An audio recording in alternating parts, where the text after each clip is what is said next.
Hi, welcome to Sonny's Car Wash Factory. I'm Dan Kaisarian. One question we hear from the field fairly consistently is, why is the filter on my H25 so important and how do I clean it?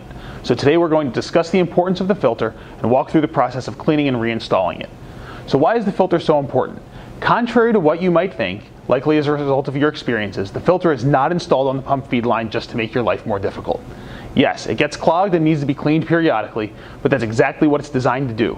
The filter is designed and installed to capture all the impurities and debris, something that your water company calls TDS, or total dissolved solids, that are present in your water.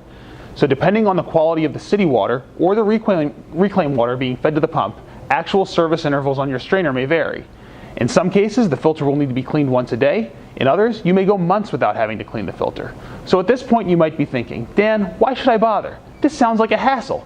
If I just take it out, problem solved. Sure, the filter is a piece of equipment that requires a significant amount of attention and maintenance, but it also serves to protect the rest of the parts and equipment downstream of the pump. More contaminants in your water flowing to your equipment will accelerate nozzle wear, shorten service intervals inside your tunnel, and could cause reduced flow as well, depending on the nature of the contaminants getting into your nozzles. Removing the filter relieves one pain point, but that relief could create new pain in 10, 20, or more locations in your wash. So let's look at the proper way to clean the filter. First, you need to close the ball valve on your unit. If you don't, you'll get a nice drenching shower. Once the ball valve is closed, now you can open up the clear plastic housing holding the filter in place. You should be able to remove the filter housing by hand unless it's been over tightened. And if it's too tight to be removed by hand, the best tool to use is a filter wrench to avoid damaging the filter housing. Once the cover is removed, pull the mesh filter out, rinse it thoroughly using water.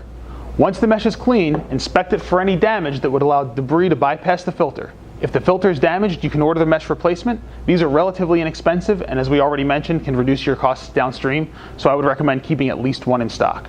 Finally, the part of the service process where you need to be extra careful to avoid damaging your filter is the reinstallation.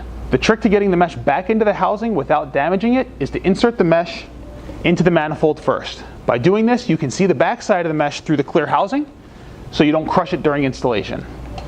So we talked about why the filter on your H25 is so important and how to service it to keep it in good working order. Thanks for watching, and for more frequently asked car wash operations questions, visit us at www.sonnysdirect.com/FAQ.